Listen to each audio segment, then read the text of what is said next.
Welcome to Parshas Hashavua. This week's Parsha is Parshas Shelach.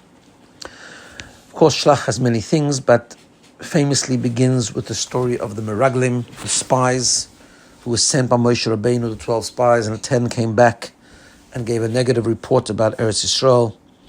And the Jews cried. It was the night of Tisha B'Av, and Hashem said, "You cried a cry for nothing. I will make sure this will be a night where you cry for something." And that became the destruction of the Beis Hamikdash. But at that time, he decreed upon them that they should remain in the desert for 40 years.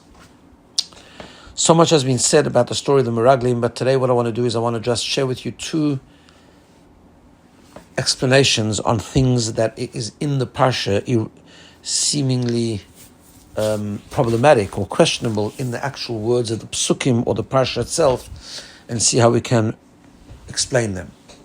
The first is the following. We know that Moshe Rabbeinu sent 12 spies.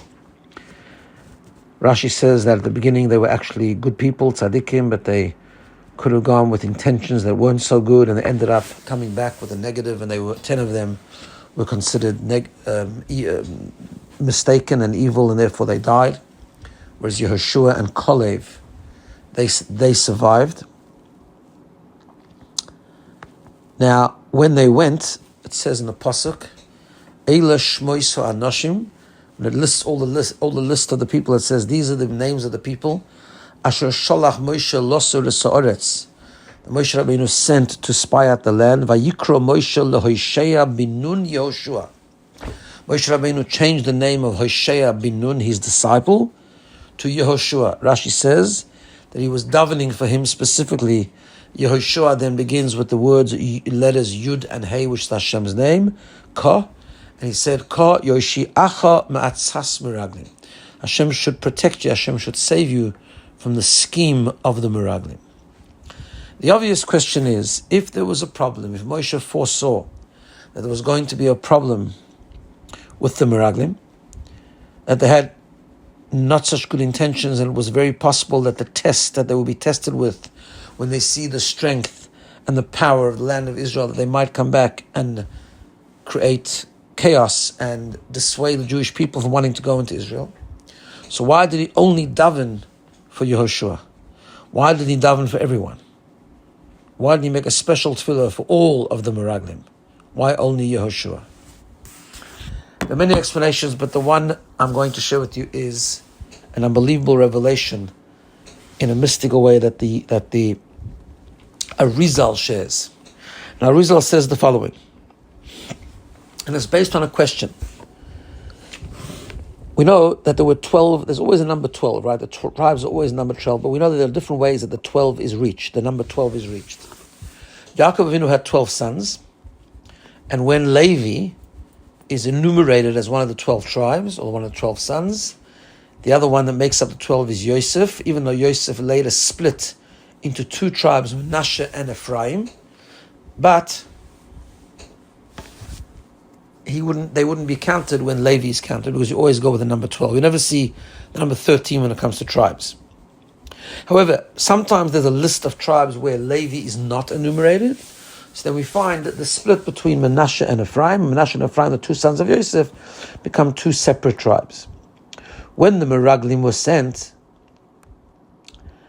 Levi was not part of the Meraglim. The tribe of Levi did not send Meraglim. One of the reasons is because actually this wasn't so relevant to the tribe of Levi, which Moshe Rabbeinu was from Levi. But sending the Meraglim wasn't so relevant to the tribe of Levi, because the tribe of Levi, when they go into Israel, was not going to actually inherit the land. They were not going to have a portion in the land of Israel, as we know.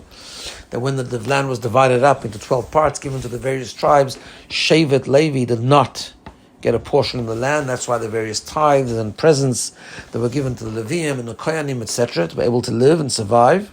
The Leviim just became not farmers as the rest of the Jewish people. The Leviim became spiritual instructors. They became teachers. They became people who spread Torah. So therefore, in the Meraglim, we do find that it was a spy from the tribe of Menashe and a tribe from the tribe of Ephraim. However, there's a very interesting nuance in the pasuk. The pasuk begins by saying each tribe. So it says, for example, Lematei Reuven, for the tribe of Reuven, is Shamua ben Zakar. Lematei Shimon, when it comes to Shimon, the tribe of Shimon, Shaphat ben Chayri, etc., etc. When it comes to Ephraim, which is in Pasuk Ches at the beginning of the parasha, it says Le'mate Ephraim Hosheya Binun.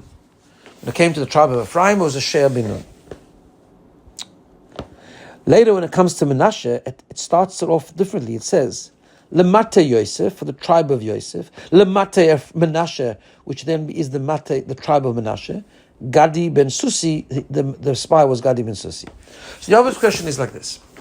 If we have Ephraim and Menashe and it's necessary to mention that they came from Yosef, it should have said it by both the Pesukim. It should have said by Ephraim and Menashe. If it's not relevant, we just need the 12 tribes. We can see Ephraim and Menashe are counted as tribes independently. We don't need to see the background of Yosef, so it didn't have to say Lemata Yosef by Menashe either. So what's going on here? Why by Ephraim it doesn't say Yosef, and by Menashe it does?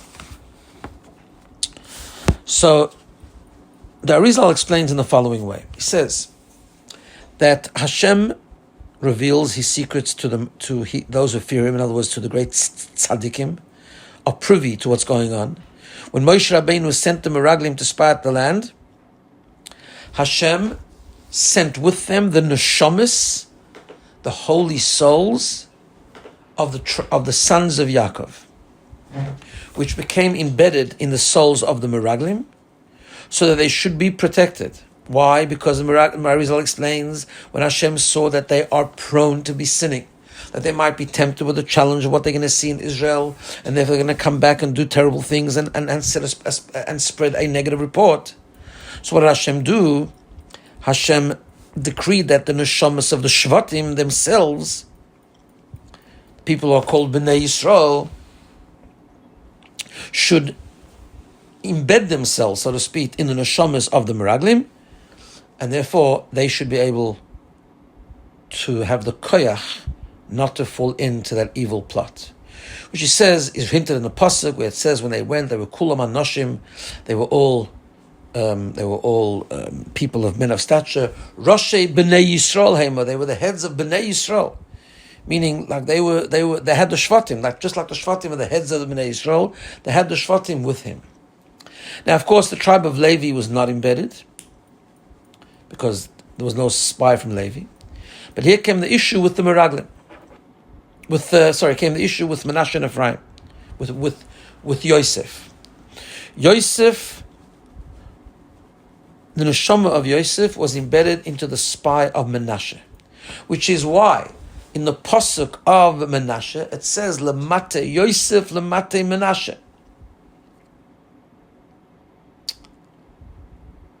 So therefore, his soul went to Menashe. So therefore, it comes out that the only one that didn't have one of the tribes embedded in his neshama was Yehoshua, because Lemata Ephraim Moshe bin Nun, but he didn't get Yosef. Only Menashe got Yosef, because Menashe was the older one, so he got Yosef. Therefore, Moshe Rabbeinu says that I am from Levi. Levi's neshama is not being embedded. So what I'm going to do with the power of Levi, I'm going to give Yehoshua a special bracha. And that's why only by Yehoshua it says, Hashem Yoshiacha Matzas Meraglim, Hashem should save you from the plot of the Meraglim, because he didn't have the extra neshama of one of the Shvatim to help him along in his mission.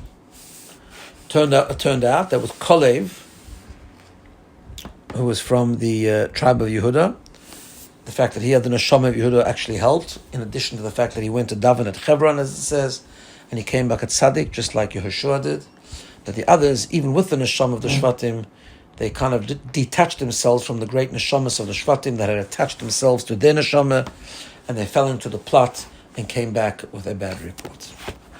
So that's one idea in the parsha that I thought was beautiful from the Arizal and worth explaining. The second is a general question, but specifically with regard to what it says in the pasuk. When the Meraglim came back and they spread a really bad report, one of the things it says is as follows: V'ho'anoshim asher olu imoy omru. The people that came with Yehoshua and Kolev said, no, loy nuchal lales eloam, we cannot go up and conquer the nations of Israel. Ki chazak hu mimenu, because they are too strong. They are stronger than us. Says Rashi, mimenu can mean two things. From us, mimenu can mean him. Says Rashi, Chozak hu mimenu, when the Meraglim said that they are stronger than mimenu, Kaviyochol kapei mailo omru, they were saying that he's like too strong for Hashem even, so to speak.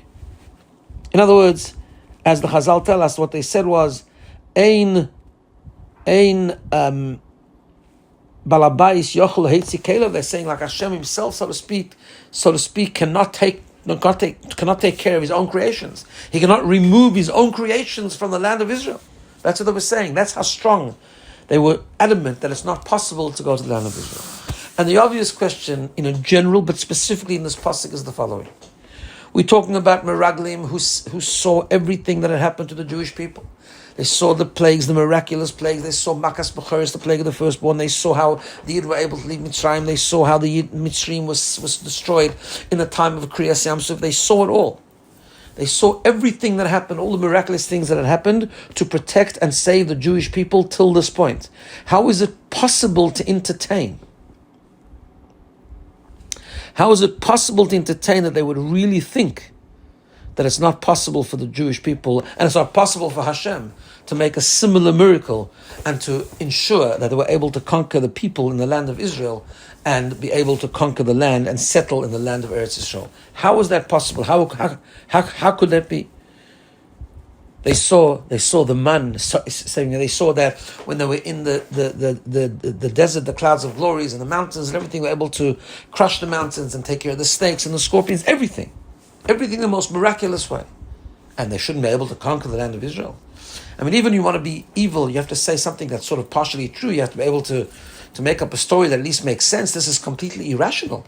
After what they had seen, after what the Jewish people had seen, coming out of Egypt, this wasn't long, don't forget, coming out of Egypt, this was just a few months after them leaving Egypt, seeing all these amazing, infinite, transcendent miracles that God had performed, and therefore they're still saying he won't be able to protect them and make sure they can conquer the land of Israel. What is going on here?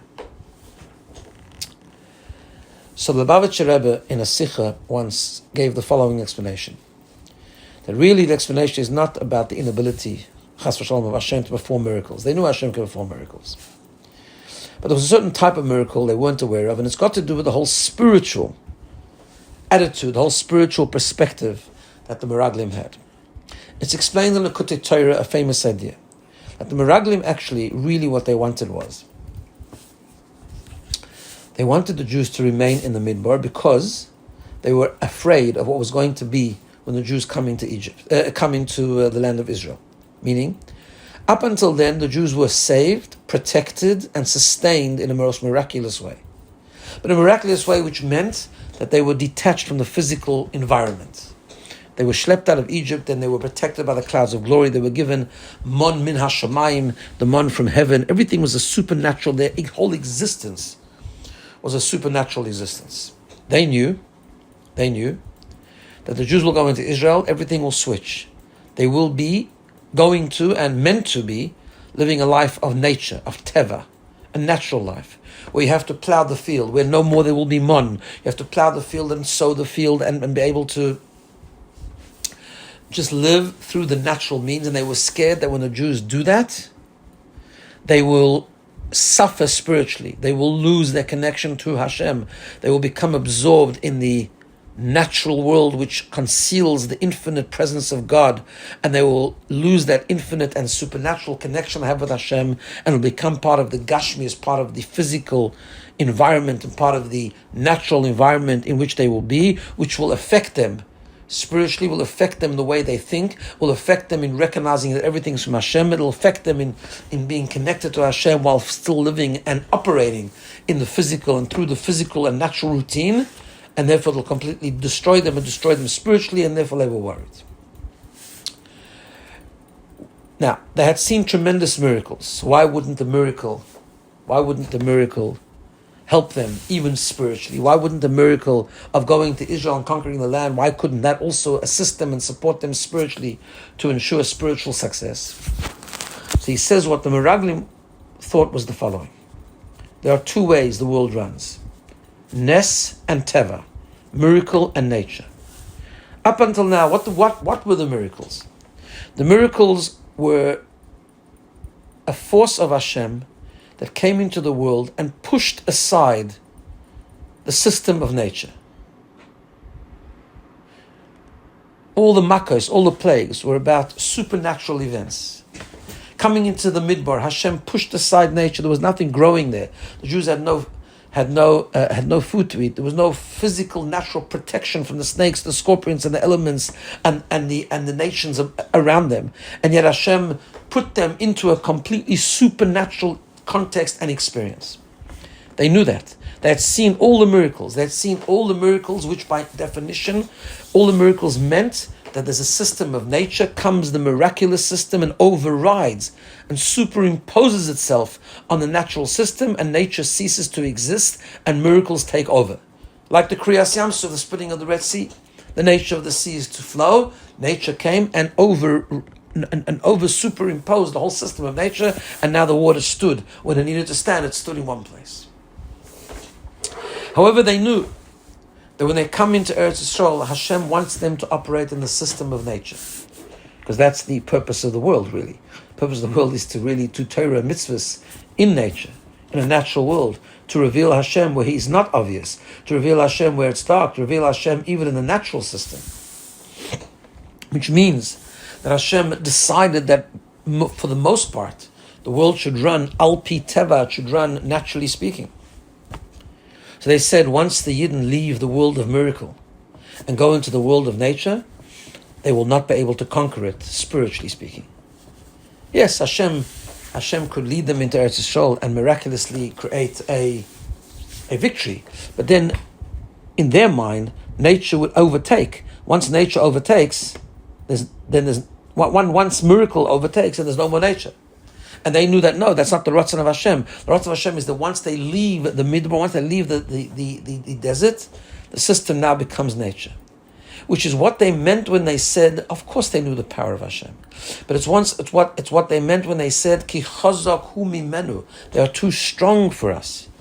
Meaning even strong for Hashem. What they meant by that is that Hashem, who has decided not to uproot nature once they leave in Israel, so then if Hashem has decided, then the power of nature is too strong. Even Hashem won't be able to take away that system of nature and the strength and its influence, the spiritual influence, because Hashem has decided to leave nature in place, therefore becomes chazak mimenu. Yes, if Hashem wants to completely destroy nature, of course He can do that. He can do whatever He wants. They have observed Hashem doing that for a few months now. But if Hashem wants to leave nature in place, then chazak mimenu, nature is too strong. Too strong physically and it's too strong spiritually. And therefore, they made that claim because it was a miracle that they'd never seen before. What is that miracle? What is that miracle? Because the truth is that the Yidden can go into nature and yet still be miraculous. Up until today, the Jewish people are a nation that lives within nature, but yet we enjoy a miraculous existence. We are still miraculous till today. Statistically, we shouldn't exist and we are still around. And yet we are around in this world. We are around operating within nature, because that's what Hashem wants us to do. Because what the type of miracle that needed to take place when the Yidden go into Eretz Yisrael was a different kind of miracle. Normally we have Nes or Teva. But when you have Nes and Teva, miracle and nature, operating together, operating completely together, where nature still exists, but its miracles exist with it, and the miracles take place within the nature, that's something the Meragilim never ever saw. They saw miracles, they saw nature, and they saw miracles overtake nature. But that miracles should exist within nature, that they've never seen. Later on, when they built the Mishkan, they did see that. Because we know the famous miracle of the Mishkan, which is the Aron Kodesh. And we know that the Aron Kodesh was Nes and Teva together. What was that? The famous idea that the Rashba explains this. Nimna hanimnois, the impossible of the impossible, where we have the Aron taking up space that had to be built by certain measurements. And yet, if you measured the Kodesh HaKadoshim, if you measured the Holy of Holies, if you measured from one wall to the beginning of the Aron, and then from the end of the Aron till the wall, it was certain measurement, but if you measured from one wall straight to the other wall, you get the same measurement, which means, in other words, the Aron wasn't taking up any space. So it had space, it took up space, it had specific measurements, it had to be built within the realms of nature, space and time, and yet didn't take up space at the same time, which is something our human mind cannot grasp. But Hashem was above and transcendent. He's higher than being finite and infinite. He's higher than all sorts of definition. He can have nature and miracle happen at the same time. The Oren could take up space and not take up space at the very same time. That is the miracle. That is actually the miracle that we have to live with every single day. We have to live within nature. We have to live within Teva, spiritual miracle. This is at this point. We have to live within nature and yet be above nature at the same time. We have to bring Hashem into the natural world. We have to operate, we have to work, we have to do things al pi teva, and yet we understand that our existence is supernatural, it's miraculous at the same time. That is something the Meraglim couldn't comprehend. That is what the Meraglim couldn't understand. This also reflects in a very beautiful idea, and that is that eventually when they did make it to Eretz Yisrael, eventually when the Eden went into Eretz Yisrael, and we know that when they crossed the Yarden split, similar to the miracles of Kriyas Yamsuf. But an interesting thing happened. When did the Yarden split? So the Tanakh tells us that it was the Kohanim who stepped into the water with the Aron Kodesh, and then the water split. In other words, when the Jews went into Eretz Yisrael, they prepared for a new kind of miracle. The miracle of the Aron, the miracle of taking up space and not taking up space at the same time. So when they went through the Yarden, they had to go with the power of the Oren, because that was the power with which they were going into Eretz Yisrael. The miracle of nature and supernature at the same time. The miracle of being able to descend into the world of nature, plow the fields, sow the fields, be involved in the routine of the physical, natural routine of the world, and yet remain completely connected to Hashem in a supernatural way, which, by the way, they didn't always do. Sometimes they failed, as the Meraglim had forewarned, because they knew the danger, they knew the potential danger, but Hashem nevertheless had given us the koyach and still gives us the koyach to have that combination of nature and supernature at the same time, which was how they were going to go into Eretz Yisrael. The Meraglim didn't understand that, so therefore they tried to dissuade, and they said it's an impossibility to happen. They'd only seen either nature or either something supernatural. But Hashem said no. When they go into Eretz Yisrael, there will be that nature. Hashem could do much more than just a miracle. He can have miracle and nature operate at the same time, and that was their mistake. Have a wonderful day and a good Shabbos.